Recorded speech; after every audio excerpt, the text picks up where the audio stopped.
The southmost area in Brownsville lies on a delta, where sediment from the Rio Grande River has settled for thousands of years, making the soil rich with nutrients.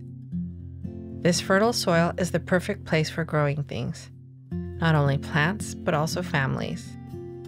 Today, we're at the La Posada urban farm to talk with anthropologist Dr. Sylvia Solis about the connection between gardening and family. Hi, my name is Nurith Galonsky, and this is my district. Sylvia, we're here at the La Posada urban farm. That's one of the community gardens by the Brownsville Wellness Coalition. And I asked you to come here and talk with me about the importance of the land. For me, I think it's really important because there's so many houses, so many families who live nearby. What does this place mean to you? So, you see, my research is looking at family gardening, right? Family jardines, los huertos, right? What people plant in their backyards or in their macetitas, right? There's a relationship that we have with land as people who come from Mesoamerica, right? What are the tools that we carry to be able to survive and thrive? Mm-hmm. What I have found is El Jardín is one of those. I have a personal connection to the gardens. I knew a previous farmer that was also taking care of the gardens. She was almost a relative, era como una tía. And then I left to go get my PhD and came back. She passed away throughout those years. And then came back, and now I've gotten to meet David. And David is the Farmer Dave, right? Yeah, it's Farmer Dave, yeah. He's the one who maintains these. He does. He's really what I call the knowledge holder. This one in particular is, for me, it's beautiful. It feels almost like a sanctuary, right? Mm-hmm. Away from the noisy city. For me, it's also like a little escuelita, right? Like where everything that the possibilities of what the land can give us, right? There's a lot I don't know about Southmost that I'm now learning about Southmost, right? So as I've gotten older, I've learned to appreciate the area.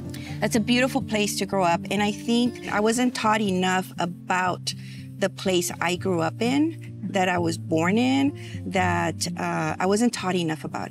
I wasn't taught its history at a young age. I didn't understand how to value it, and that gets taught, right? You learn that as when you're a kid, right? So for me, the appreciation came from my home, right? I learned to appreciate my grandmother's way of taking care of us. I learned to appreciate my grandfather's love for crossword puzzles, for always learning, right? He taught himself how to read and write on his own. He only had up to a 3rd grade education.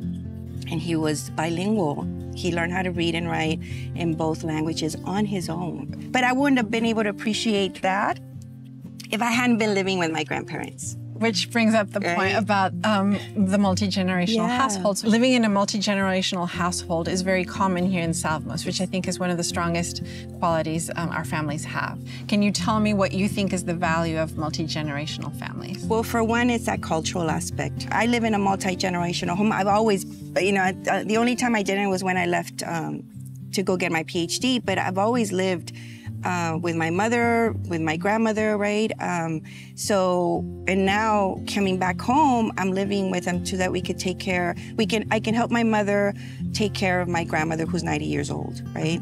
The benefits is, one, that my kids are now, right, learning from my grandmother.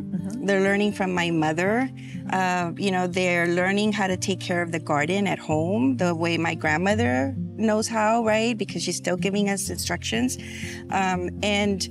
And there's a huge benefit for that, right? They're immersed in it. They're living it. All that relates to how they take care of their plants. Okay. So the same way, and it could be, you don't know, right? You don't know if it's the plants teaching them how to take care of their family, or it's also the knowledge that they're bringing from generation to generation that also helps them take care of their family and their community. But I found that relationship. Like my grandmother, I use this example when I did a walkthrough with my grandmother, and tiene un higo, she has a fig tree. And the eagles, if you don't take care, if you don't tighten them up a little bit when they're growing, they grow everywhere, right? So she was trying to tie a little string around the eagle so that it would start growing upwards, right? She applied that knowledge to us, to the way she raised her children, right?